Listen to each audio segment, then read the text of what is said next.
দর্শক, আমরা যদি একটু পিছনে ফিরে তাকাই তাহলে দেখতে পাবো আপনি, আমি, আমাদের অনেকের শৈশবে নানান ধরনের খেলায় সময় কাটিয়েছি। বাৎসরিক ক্রীড়া প্রতিযোগিতায় অংশগ্রহণ করেছি। স্মৃতির পাতায় অনেক কিছুই কিন্তু ভেসে উঠবে, কিন্তু বর্তমান প্রজন্মের কাছে সেই সব স্মৃতি গল্প মাত্র। বাস্তবে তার তেমন কোনো অস্তিত্ব নেই বললেই চলে। নেই খেলার মাঠ, নেই খেলার সাথী, নেই খেলাধুলার সময়, নেই যৌথ পরিবার। যান্ত্রিক জীবন আর প্রতিযোগিতায় মত্ত বাবা মায়েরা সন্তানদের উপর চাপিয়ে দিচ্ছেন গোল্ডেন A+ পাওয়ার অতিরিক্ত বোঝা।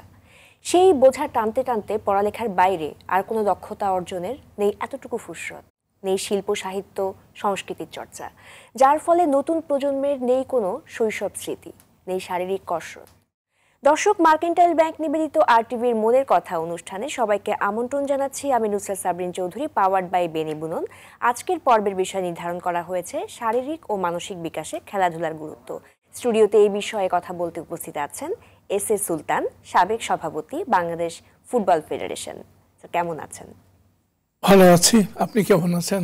ধন্যবাদ আপনাকে। অনেক ধন্যবাদ স্যার, আমিও খুব ভালো আছি। প্রথমেই যে বিষয়টা নিয়ে আমরা আজকে জানতে চাই যে শারীরিক ও মানসিক বিকাশে খেলাধুলা, এটার গুরুত্ব আসলে কেমন? এই বিষয়টা নিয়ে আপনি দীর্ঘদিন যাবত আসলে কাজ করছেন ক্রীড়া সংগঠক হিসেবে, সেখান থেকে আপনার অভিজ্ঞতা জায়গাটা যদি একটু বলেন। আসলে আমি হলাম একজন ক্রীড়া সংগঠক, মনস্তত্ত্ববিদ নই। মনস্তত্ত্ববিদ হলে হয়তো শিখতে চেষ্টা করতাম যে আমাদের দেশের ছেলে মেয়েরা কি কারণে, কি প্রয়োজনে, কিভাবে, কোন কোন খেলায় তারা খেলতে ইচ্ছুক হতে পারে বা পারদর্শী হতে পারে। আমি সেই সুযোগ আমার নেই, তবে আমার অভিজ্ঞতা থেকে আমি কিছু কথা বলতে পারি। সেটা হলো যে কথাটি আপনি বললেন, গোল্ডেন A+ রেস, এটা অনেক বড় রেস, প্যারেন্টসদের জন্য রেস। আমার সন্তান গোল্ডেন A+ পেতে হবে, আমার সন্তান ব্রিলিয়ান্ট রেজাল্ট করতে হবে, বিদেশে স্কুল কলেজে ভর্তি হতে হবে, যেটা সবার জন্য, আমার জন্য প্রযোজ্য। আমিও তাই করেছি। আমি তাদেরকে ঢাকাতে সবচেয়ে ভালো স্কুলে পড়িয়েছি, আমার দুই ছেলে সন্তান। তাদেরকে ভারতের সবচেয়ে ভালো স্কুলে পড়িয়েছি, আমেরিকার ভালো ইউনিভার্সিটি থেকে গ্র্যাজুয়েশন করিয়েছি। তো এই যে আমাদের ভিতরে একটা কম্পিটিশন আছে যে আমার ছেলেকে আমি কোথায় নিয়ে যাব, টার্গেটটা কি। এই টার্গেটটাতে নেওয়াতে আসল মনোবৃত্তি যেটা একটা মানুষের ভিতরে, সেটা জন্ম থেকে সেটাকে বিয়ার করে। এবং সৃষ্টিকর্তা মানুষকে যখন সৃষ্টি করেন তখন তার ভিতরে, তার জেনেটিক এর ভিতরে কি আশা আকাঙ্ক্ষা ভিতরে দিয়ে দেন, এটা বাইরে কেউ জানার কথা নয়। কিন্তু ছেলেটি 5 বছর বয়স থেকে জানে যে আমি ইন এ কম্পিটিশন, আমাকে দৌড়াতে হবে, আমাকে GPA 5+ পেতে হবে, আমাকে ভালো রেজাল্ট করতে হবে, আমার মা বাবার মাথাকে উঁচু করতে হবে। এই সব স্বপ্ন সে দেখে। তার সঙ্গে আবার এখন অপপ্রযুক্তি একটা যুক্ত হয়েছে, সেটা হলো টেলিফোনের অপপ্রযুক্তিতে আরও কিছু ক্ষতি হচ্ছে। তো আসল মনোবৃত্তির যে বহিঃপ্রকাশ, সেটা কিন্তু চর্চা হচ্ছে না। তাই আমার মনে হয় এই চর্চাটাকে রাখার জন্য আমার দীর্ঘ জীবনের অভিজ্ঞতায়, আমি কিন্তু খুব নামকরা প্লেয়ার ছিলাম না, বাট আমি সংগঠক ছিলাম। 58 সালে আমরা কয়েকজনে মিলে চিন্তা করলাম যে আমাদের একটা ক্লাব করা দরকার। আমরা একটা ক্লাব করেছি। সে 58 সালের ক্লাব এখনও নড়বড়ে অবস্থায়, বাট বেঁচে আছে, আরামবাগ ক্লাব। এটা আমরা 1958 সালের অক্টোবরে করেছিলাম। এই ক্লাবটা করতে গিয়ে আমরা অনেক খেলোয়াড় সৃষ্টি করার সুযোগ পেয়েছি। তারপরে আরও সুযোগ পেয়েছি যখন আমি MP হলাম, ফুটবল ফেডারেশনের দায়িত্ব পেলাম। তখন আমার সবসময় মনে হতো আমার বোনরা আর আমরা কাছাকাছি, একই মানুষ আমরা, এবং আমাদের স্পৃহা, আমাদের স্বপ্ন একই রকম। তো এই জন্য আমি মনে করলাম যে মেয়েরা ফুটবল খেলছে না আমাদের দেশে, মেয়েদেরকে ফুটবল খেলানোর চেষ্টা করা উচিত। আমার কমিটির লোকজনের সাথে আলাপ করলাম, ফিফা থেকেও কিছু গাইডলাইন ছিল, সেটার ভিত্তিতে আমরা প্রথমে শুরু করলাম কিন্ডার গার্ডেন স্কুলগুলোতে। আচ্ছা, ওরা একটু ফ্রি মাইন্ড আছে, ফ্রিলি চলাতে পারে, ফ্রিলি খেলতে পারে, সে তাদেরকে দিয়ে শুরু করলাম। দেখলাম যে রেসপন্ড খুব ভালো। তারপর আমরা শুরু করলাম 8টা টিম করলাম, 8টা স্কুল পাড়া ভিত্তিক সব কিছু মিলিয়ে 8টা টিম করলাম। টিমের লোকজনের সাথে বসলাম, বসে তাদের এই বাচ্চাগুলোকে খেলার সুযোগ করে দিলাম। এবং নারী ফুটবল আমি প্রথম প্রবর্তন করি এবং আমার সৌভাগ্য হয়েছে আমার কলিগরা আমাকে সাহায্য করেছে। কিন্তু এখানে একটা কথাটা বলতে গিয়ে একটা গল্প মনে পড়ে যাচ্ছে। প্রথম যেদিন খেলা সেদিন শুক্রবার। আচ্ছা, আমাদের কম্পিটিশনের প্রথম যেদিন খেলা, তো শুক্রবার আমরা কমলাপুর স্টেডিয়ামে মেয়েদের জন্য খেলার ব্যবস্থা করেছি। খেলা চলছে বা চলবে, চলেনি, তখন শুরু হবে। এই অবস্থাতে বাইরে থেকে স্লোগান শুনতে পেলাম, বেশ কঠিন কঠিন শব্দের স্লোগান। আর 1000-2000 হুজুররা বাইতুল মোকাররমে নামাজ শেষ করে কমলাপুর স্টেডিয়ামে এসেছে। ইট ওয়াজ ভেরি টাফ। অনেকে ভয় পেল, সরে গেল। বাট আল্লাহ রহমত ছিল, আমার ভিতরে কিছু দুঃসাহস ছিল হয়তো। আমি দাঁড়ালাম, তাদের সাথে কথা বললাম যে কি কারণে আপনারা মেয়েদেরকে ফুটবল খেলা করতে দিবেন না বা দিতে চাচ্ছেন না। ওদের প্যারেন্টসদের আমি পারমিশন নিয়ে করাচ্ছি, বাট আপনারা কেন বাধা দিবেন? আপনারা ধর্ম প্রচারণা করেন কিছুটা বা ধর্ম চর্চা করেন, সেই জন্য কি? তারা বলল যে হ্যাঁ, এটা সত্যি কথাই বলেছেন, ইসলামের ধর্মের মধ্যে এই ধরনের খেলা নেই। কোথায় লেখা আছে? এটা কি কোথাও আমাদের বাণীর ভিতর আছে? কোথায় আছে যে মেয়েরা কি কি খেলতে পারবে বা কি কি খেলতে পারবে না? তখন তারা কিছু আর্গুমেন্ট দিল। একটা আর্গুমেন্ট এসে তাদের সবচেয়ে বড় কথা হয়ে দাঁড়ালো, যা বুঝলাম, এটা শালীন পোশাক নয়, পর্দার বিষয়টা চলে আসে। সো বাহিরের কেউ দেখাটা এটা বাঞ্ছনীয় নয়। তা আমি শালীন অশালীন নিয়ে তাদের সাথে কিছু তর্ক বিতর্ক করলাম। দেখলাম যে তারা অন্ধ। এই তর্কের ভিতরেই পুলিশ এসে গেল। পুলিশ এসে তাদেরকে সরিয়ে নিয়ে গিয়ে জিজ্ঞাসাবাদ শুরু করলো। আমাদেরকে বললো যে আপনারা খেলা শুরু করেন। আচ্ছা, তো পুলিশের হুকুম, তারা কিছুই করতে পারে না। আমরা এসে খেলা শুরু করলাম।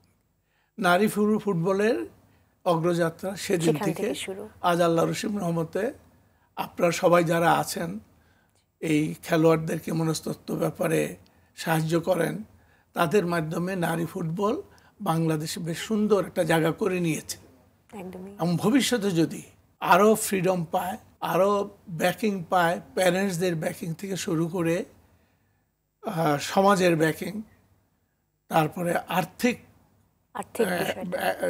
সাপোর্ট যদি পায়, বাংলাদেশের মেয়েরা অনেক ভালো ফুটবল খেলবে। একদমই তাই। এবং স্যার এই যে স্যার অসাধারণ একটা যুগোপযোগী সিদ্ধান্ত স্যার ওই সময় স্যার আপনি নিয়েছেন, এবং আপনার হাত ধরে যে নারীদের ফুটবলের বা স্পোর্টসের দিকে অগ্রযাত্রা শুরু, এটা স্যার এখন কি পর্যায়ে আছে যদি একটু জানতে চাই? না, ফুটবলটা মাশাআল্লাহ আমি মনিটর করি, খেয়াল রাখি, নট ব্যাড। কিন্তু মেয়ে ফুটবলদেরটা, ছেলেদেরটা একটু ডেটোরিয়েট করছে বা করে, এটা আগেও করেছে। এটাকে যদি সরকারের পৃষ্ঠপোষকতা নিয়ে একটা ভালো একাডেমি করে, যেটা পৃথিবীর সব জায়গায় রয়েছে, পৃথিবীর সব জায়গায় প্রতিটি ক্লাবের একাডেমি রয়েছে, আর আমাদের দেশে একটা জাতীয় একাডেমি থাকবে না খেলোয়াড় সৃষ্টি করার জন্য, সেটা ঠিক নয়। সরকার এতটা অবস্থা পরে নেই। এখানেও আমি আমার একটু স্মৃতি থেকে বলি। আমাদের সময় এএফসির প্রেসিডেন্ট ছিল হাম্মাম সাহেব, কাতারের। তো হাম্মাম সাহেবকে আমি বললাম যে দেখো, আমাদের একটা একাডেমি নেই ভালো, আমাদের জমি আছে। তো সাভারে তখন আমাদের 18 বিঘা জমি ছিল। তো আমরা আলোচনা করি, মাঠটা বরাদ্দ করি, আইনসঙ্গত ব্যবস্থা নিয়ে হাম্মাম সাহেবকে বলি যে এবার আমাদেরকে কিছু আর্থিক সহায়তা দিতে হবে। এর ভিতরে দেশে কিছু পলিটিক্যাল কিছু উলটপালট হলো। তার ভিতরেই ওনাকে আমি তখনকার এনএসএস চেয়ারম্যান জেনারেল মঈন সাহেবের কাছে নিয়ে গেলাম। মঈন সাহেবের সাথে কথা হলো। তো মঈন সাহেব বললো যে আপনারা যদি আর্থিক সহযোগিতা করতে চান, আমাদের জমি আছে, আমরা একাডেমি করব। যাই হোক, কথাবার্তা মোরলেস পাকাপাকি, আমাদের কাগজপত্র যা যা রেডি করার দরকার আমরা তৈরি করলাম। এখানে একটু সৌভাগ্যের কথা মনে পড়ে গেল হঠাৎ, আসলে আমি ফুটবল ফেডারেশনের প্রেসিডেন্ট হওয়ার পরে এখনকার যে ভবনটি দেখছেন মাহফুবে ভবন, এটা আল্লাহর রহমতে আমার সময় তৈরি করা, আমার কলিগরা সবাই মিলে আমরা তৈরি করেছি। এবং এই ভবনটি তৈরি করতে গিয়েও অনেক রকম কষ্টের মানে অনেক রকমের ঝামেলায় পড়েছি। জমি নিয়ে ঝামেলা, এটার পারমিশন নিয়ে ঝামেলা, যাই হোক সব উত্তরণ করে আমরা ফুটবল ফেডারেশন ভবন একটা করেছি, একটা নিজস্ব বসার জায়গা সৃষ্টি করেছি। যাই যেটা বলছিলাম যে মঈন সাহেবের সময় মঈন সাহেবের যেভাবে আসা সেইভাবে বিদায়, তো সেই সময়টুকুতে আমরা একটু ফুটবলে পিছিয়ে গেলাম। আমি যখন নেই তখন আমাদের র্যাঙ্কিং ছিল 112 বা আর একটু বেশি হতে পারে, আমার মনে স্মরণে এখন। কিন্তু আমি যখন ছেড়ে যাই তখন আমাদের র্যাঙ্কিং হয় 134। 200 টিমের ভিতরে আমাদের র্যাঙ্কিং 134 হয়।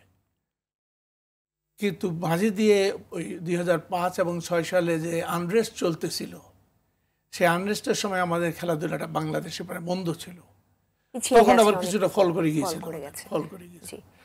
যাই হোক, র্যাঙ্কিংটা ইম্পর্টেন্ট না, আসলে প্রয়োজন যেটা আমি মনে করি, আজকে আপনাদের RTVর এই মাধ্যমে বহু দর্শক হয়তো আমার কথাগুলো শুনছেন, প্রতিটি প্যারেন্টস একটি শিশু জন্ম দেওয়ার পরে জন্ম হয় আল্লাহর ইচ্ছায়। তিনি তাকে কি জেনেটিক, কি মনস্তত্ত্ব, কি মেধা দিয়ে তাকে সৃষ্টি করেছেন আমরা কেউ জানি না।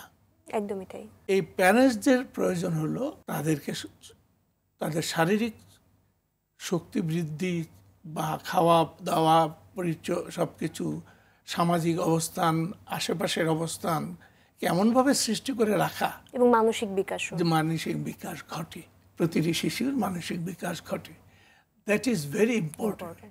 সো আমার মতে প্যারেন্টসরা আজকাল সবাই জ্ঞানী, পড়ালেখা জানে, সমস্ত পৃথিবীর খবর জানে, পৃথিবীকে দেখতে পায়, পৃথিবীর প্রতিটি খেলা দেখতে পায়, সব কিছু বুঝে জানে। আমাদের দেশ থেকে যদি একসময় আমরা, আজ হয়তো এখনও দেরি হয়নি, আজ যদি আমরা একটা ভালো একাডেমি করি, ফুটবলের একটা ক্রিকেটের একাডেমি করি, তাহলে কিন্তু আমরা যথেষ্টভাবে উপরের দিকে উঠতে পারবো বলে আমার বিশ্বাস। নিঃসন্দেহে আমরা আরো এগিয়ে যাব, কারণ আমাদের ছেলেদের মেধা আছে, জি, কিন্তু তাদের পরিচর্যা নেই। এই পরিচর্যার জন্য দরকার একটা ভালো একাডেমি, স্কিল ডেভেলপ করা, সরকারি পৃষ্ঠপোষকতা। একদমই তাই।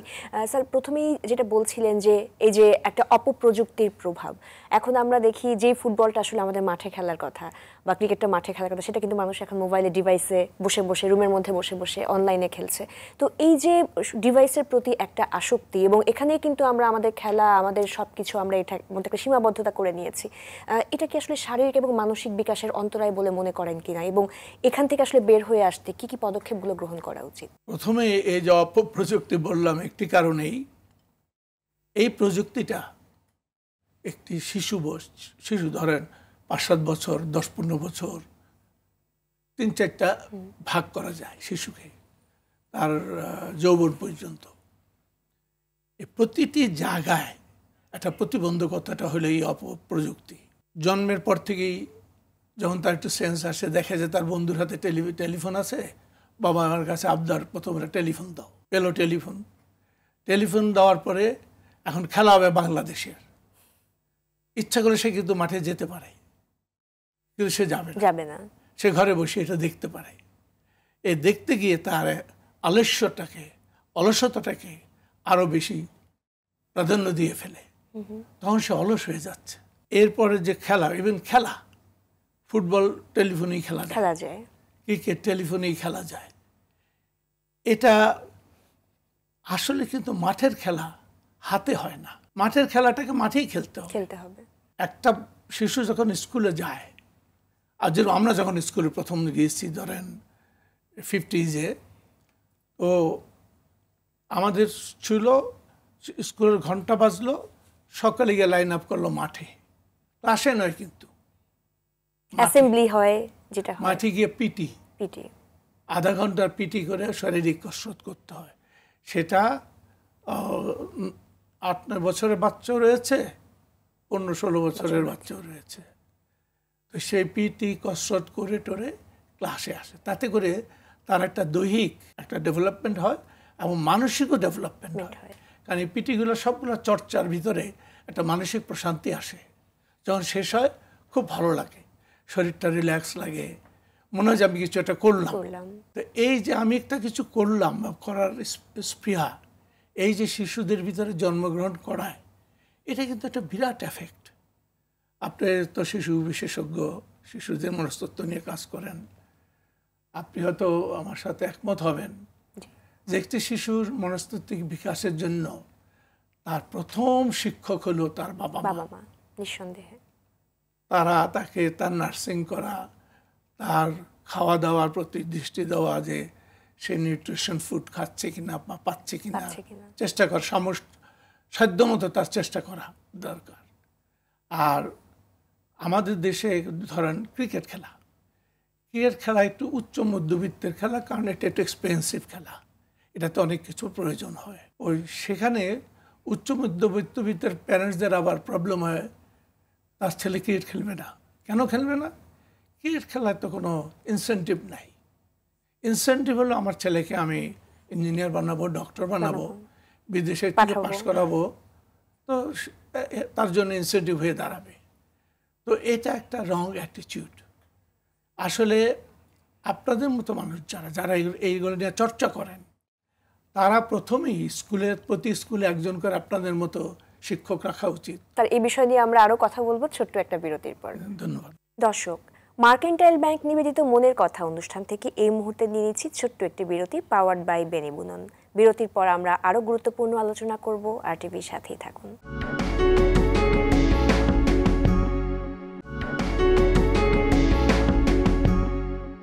বিরতির পর সবাইকে আরও একবার স্বাগত মার্কেন্টাইল ব্যাংক নিবেদিত মনের কথা অনুষ্ঠানে পাওয়ার্ড বাই বেনিবুনন। আজকের পর্বের বিষয় শারীরিক ও মানসিক বিকাশে খেলাধুলার গুরুত্ব। আমাদের সাথে আছেন এস এ সুলতান, সাবেক সভাপতি বাংলাদেশ ফুটবল ফেডারেশন।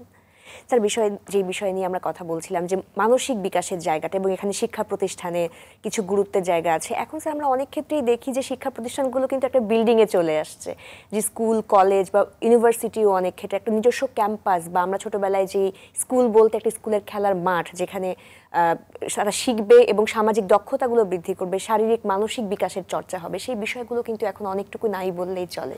এটা স্যার কীভাবে দেখছেন? খুব ভালো একটি প্রশ্ন করেছেন। খেলার মাঠ আমাদের সময় প্রতিটি স্কুলে ছিল, এবং প্রতিটি স্কুলের খেলার মাঠে ইন্টার স্কুল কম্পিটিশন হতো, যেই মাঠটা একটু বড়। যেমন আমাদের সময় আরমানিটোলা হাই স্কুল, আমরা নবপুর গভর্নমেন্ট হাই স্কুলে পড়তাম, আরমানিটোলা হেঁটে আমরা যেতাম খেলতে, কম্পিটিশন খেলতে।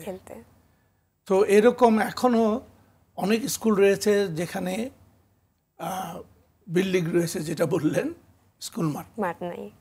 এটা খুবই দুঃখজনক, এবং এই বিষয়ে প্রাতিষ্ঠানিকভাবে আমি অনুরোধ করব সরকারকে এই ব্যাপারে আগ্রহ দেখানো, এবং স্কুলে কি করে মাঠ রাখতে হয় সেই পরিকল্পনা দেওয়া, এবং শিশুদেরকে কি করে কি জিনিস খেলাইলে এটারও একটা প্রেসক্রিপশন দেওয়া, যে তোমরা একটা শিশুর এই বয়স, তাকে এই জিনিস খেলতে দিবে। তাকে আবার ঘরের ভিতরে আটকে ফেললে চলবে না। যদিও ঘরেও ইনডোরে অনেক ভালো খেলা আছে, যেরকম দাবা, কিন্তু দাবার একটা বয়স আছে।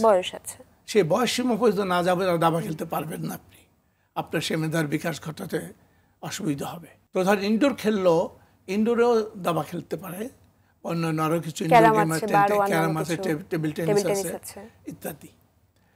তো খেলাধুলা এমন একটা জিনিস, যেটা বললাম আপনাকে, আসলে মানুষ যত সৃষ্টি করেছেন আল্লাহ তাআলা, এবং সৃষ্টি থেকে তার ভিতরে কি জিনিস দিয়েছেন, তার মাথায় কি মেধা এসেছে, এটা সাধারণ মানুষ যাচাই করতে পারে না। কিন্তু একটা বয়সে গেলে এটা যদি আপনাদের মতো মানুষের সাথে আলাপ আলোচনা করে, বা কিছু প্রশ্ন বা কোনো সেট প্রশ্ন থাকে, সেগুলোর উত্তর থেকে আপনি কিন্তু বের করতে পারবেন যে এই শিশু সন্তানটির জন্য কি প্রয়োজন। আপনাদের আজকের হেডিংটা হলো মনের কথা। আসলে কি জানেন, এটা দেখে আমার মনটা ভরে গেল চিন্তা করতে যে আমি আরও কিছুদিন মনের ভিতরে কথা, অনেক জমানো কথা স্মৃতিতেও রাখতে পারবো, ভবিষ্যতের জন্য চিন্তা করতে পারবো। কিন্তু লাভ হবে কি হবে না সেটা আমি জানি না, কিন্তু মনের কথা আমাকে বলতে হবে। মনের কথা আপনাকে আমার সাথে শেয়ার করতে হবে। মনের কথা বাবা আমার সাথে শেয়ার করতে হবে। সেটা টেলিফোনের সাথে শেয়ার করলে হবে না, আপনাকে করতে হবে বাবা মার সাথে, যারা আপনার জন্য চিন্তা করে, আপনার জন্য ভাবে, আপনাকে সুসন্তান হিসাবে দেখতে চায়, জীবন গঠনে সাহায্য করে। রাইট। তো তাদের সঙ্গে কথা বলতে হবে, এবং যারা সৌভাগ্যবান আপনাদের মতো মনস্তত্ত্ববিদদের সঙ্গে কথা বলতে সৌভাগ্য হবে। জি, অনেক ধন্যবাদ স্যার। স্যার, ক্রীড়া সংগঠকের জায়গা থেকে যদি বলি যে আমাদের কিন্তু আগে আমরা দেখতাম যে এরিয়া ভিত্তিক অনেক ক্লাব থাকতো, সোশ্যাল ক্লাব থাকতো, যেখানে হচ্ছে মানুষ শারীরিক এবং মানসিক বুদ্ধিবৃত্তি অনেক জায়গাগুলো কিন্তু চর্চা করার সুযোগ পেত। এখন কিন্তু এই ক্লাবগুলোর খুব অভাব, এবং ক্রীড়া ক্লাবগুলোও কিন্তু আসলে সেরকম করে আমরা দেখতে পাই না। এটা আসলে কিভাবে দেখছেন, এবং এটা আরো কি করে ইনক্রিজ করা যায়, বৃদ্ধি করা যায়, এবং প্রান্তিক জায়গা থেকেও আসলে কি করে ক্রীড়ার জন্য মানুষদেরকে উঠিয়ে নিয়ে আসা যায়? আপনি আমার জায়গাতে এসেছেন যে কথাটা আমার জন্য প্রযোজ্য। আমরা মিড 80s-এ 80 সালের মাঝামাঝিতে কয়েকটা ক্লাবের যারা কর্মকর্তা ছিলাম, আমরা সবাই জড়িত থাকতাম। তারা চিন্তা করলাম যে আমরা ঢাকা শহরে তখন 70 থেকে 80টা ছোট বড় ক্লাব মিলে ছিল। বড় ক্লাব ছিল হয়তো 20-25টা বা 30টা। সবগুলা ক্লাবের সঙ্গে আলাপ করার জন্য বিভিন্ন জনকে দায়িত্ব দেওয়া হলো, তোমরা আলাপ করো। কি আলাপ? আমরা সবাই মিলে ঐক্যবদ্ধ হই, আমরা একটা অ্যাসোসিয়েশন করি। আমার সৌভাগ্য, ক্লাব অ্যাসোসিয়েশন, এটার নাম হলো ঢাকা শহরের, তখন ছিল বোধ 81টা ক্লাব যতটুকু মনে পড়ে। এই 81টা ক্লাবের প্রেসিডেন্টদেরকে নিয়ে একটা কমিটি করা। আমার সৌভাগ্য ছিল আমি 12 বছর ওই ক্লাব অ্যাসোসিয়েশনের প্রেসিডেন্ট ছিলাম, এবং আমার সাথে ছিল, আজকে নেই সে পৃথিবীতে, আনোয়ারুল হক পেয়ারু, ধানমন্ডি ক্লাবের 12 বছর ছিল সে প্রায় আমার সাথে। তো এই আমাদের প্রচেষ্টাটা ছিল ক্লাবগুলোকে সংগঠিত করা। ক্লাবের কি কি অভাব আছে? অর্থের অভাব আছে, সে অর্থটা কোত্থেকে আসতে পারে। মাঠের অভাব আছে, সে মাঠটা কী করে ব্যবস্থা করতে হয়। নিজস্ব মাঠ নেই তো পাড়াপড়শির কাছে আশেপাশে কি মাঠ আছে, কোন মাঠটা কার কাছে চেয়ে, মিউনিসিপ্যাল কর্পোরেশনের কাছে চেয়ে বা কোনো ব্যক্তির কাছে চেয়ে কোন মাঠটা তাদেরকে খেলার জন্য ব্যবস্থা করে দেওয়া যায়। 12 বছর এই জায়গায় থেকে আমার সত্যি বলি, আমি নিজকে এই একটি পজিশনে যে আমি খুব গর্বিত বোধ করি যে আমি কিছু হলেও তখন ফুটবলে অবদান রাখতে পেরেছি। প্রতি পাড়ায় পাড়ায় খেলা হতো, তারপরে ক্লাব ভিত্তিক ইন্টার ক্লাব একটা কম্পিটিশন হতো। তখন একটা স্বর্ণালী যুগ ছিল, একটা সুন্দর স্বর্ণালী, আমি এত বিশাল করে বলবো না, স্বর্ণালী যুগ, একটা সুন্দর যুগ ছিল। যে যুগে আমাদের মতো লোকেরা আমাদের যতটুকু সময় আমরা পেতাম পড়াশোনার বাহিরে ভালো কিছু চিন্তা করার চেষ্টা করতাম, এবং চেষ্টা করেছি, এবং চেষ্টা করে আল্লাহর রহমতে সমর্থ হয়েছি। সেখানে দায়িত্ব পেয়েছি ক্লাব অ্যাসোসিয়েশনে 12 বছর, ফুটবল ফেডারেশনে 5 বছর। আর আমার নিজের ক্লাব তো আমার কয়েক বন্ধুবান্ধবের সৃষ্টি করা আরামবাগ ক্লাব। আমরা কয়েকটা বন্ধুবান্ধব মিলে 1958 সালে ক্লাস 8-এ পড়ি, আমরা বললাম আমাদের ফুটবল ক্লাব তৈরি করব। আচ্ছা, এটার পিছনে একটা ছোট্ট ঘটনা না বললেই নয়। আমরা একটা ম্যাচ খেলতে আসছিলাম আরামবাগে, নবপুর গভর্নমেন্ট হাই স্কুল। এবং সেখানে একটু আমাদের সাথে ওরা দুর্ব্যবহার করে, এবং ওই ব্যবহারের ক্ষেত্রে আমাদেরকে যখন আমরা পার হচ্ছিলাম তখন ফকিরাপুলে একটা মাজারের পুল ছিল, ওই পুলতে সন্ধ্যার পরে অনেকে ভয় পেত যেতে, আমাদের বয়সী বাচ্চারা, তখন আমরা কত হার্ডলি 10-11 বছর বয়স তখন। তো সেই স্মৃতিটা আমাকে বেশ কষ্ট দিত। তো আমি যখন বড় হলাম, আমাদের পাড়ায় থাকতেন শেখ মনি ভাই, আওয়ামী লীগের নেতা, আমাদের ছাত্রলীগের নেতা ছিলেন, আজ পৃথিবীতে নেই, দক্ষ সংগঠক ছিলেন, উনি আরামবাগেই থাকতেন। আচ্ছা, ওনার সাথে যখন শেয়ার করলাম, উনি আমাকে পরামর্শ দিলেন, আমাদের যে কজন আমরা ছিলাম সকলকে পরামর্শ দিলেন, এবং দিয়ে আরেকটি কাজ উনি এদেরকে করে দিলেন, একটা link, which is very important. ভালো কিছু করতে গেলে আপনার একটা লিঙ্ক দরকার হবে। তখন মহসিন ভাই ছিল মোহামেডানের জেনারেল সেক্রেটারি। আচ্ছা, উনি মহসিন ভাইকে বলে ওরা একটা ক্লাব করতে চায়, তো প্রথম ক্লাব করতে গেলে 3rd ডিভিশনে করতে হবে, এবং সেখান থেকে আপনি ওদেরকে শুরু করিয়ে দেওয়ার পথগুলা দেখিয়ে দেন, ওরাই করবে বা আপনি সবাইটি করে দেন। আমরা এন্ট্রি করলাম 3rd ডিভিশনে, এবং 3rd ডিভিশনে এন্ট্রি করে আমরা খেলা শুরু করলাম। ক্লাস 8 to 10 বাচ্চারা, কোনো প্রফেশনাল ফুটবলার সেখানে ছিল না। এখানে এটি আরেকটা কথা না বললেই নয়, আমার ফুটবল খেলা বেশি দিন হয়নি, খেলতে পারিনি। আমার সাইকোলজিক্যাল, আমার মেন্টাল যে স্টেজে আমি ছিলাম, সেখানে আমি এই খেলতে গিয়ে প্রায় ঝগড়া করে ফেলতাম, মারামারি করে ফেলতাম। তো আমার বড় ভাই ছিলেন একটি 1st ডিভিশন টিমের ম্যানেজার, যে আমি অন্যায়ভাবে একটা ছেলেকে মারতেছি। আচ্ছা, উনি আর কিছু বলেননি, বাসায় চলে গেছি। যাওয়ার পরে উনি আমাকে অনেক বকাঝকা করলেন যে এটা কি ধরনের টেম্পারমেন্ট, খেলা সেখানে তুমি গায়ে হাত তুলবা কেন।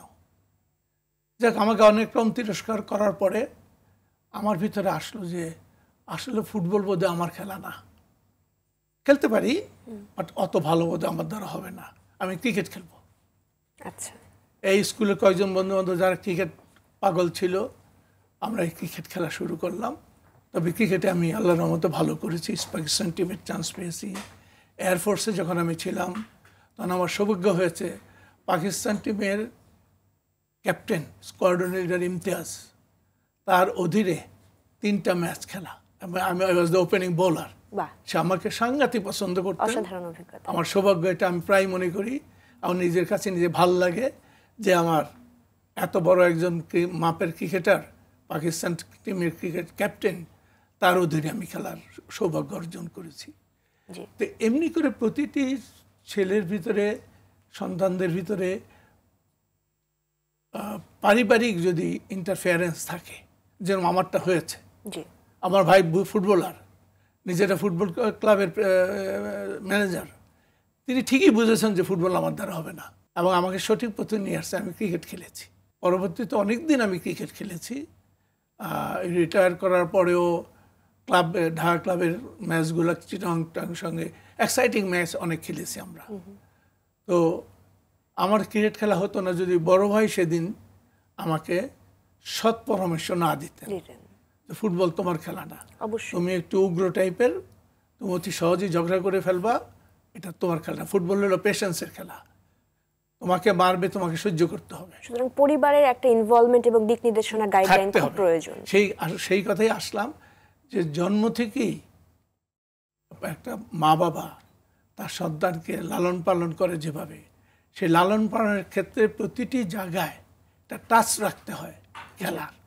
এখন কিন্তু বেশ ইমপ্রুভ করেছে। আমি সেদিন এক বন্ধুর বাসায় গেলাম, দেখলাম যে তার নাতি হয়েছে বছর 3 বয়স, সে প্লাস্টিকের ধরে ধরে হাঁটতেছে, খেলতেছে, খুলতেছে, লাগাচ্ছে।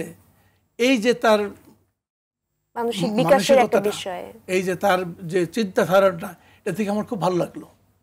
আরে এই ছোট্ট বাচ্চাটা এটা খুলতেছে আবার লাগাচ্ছে, সাংঘাতিক ব্যাপার।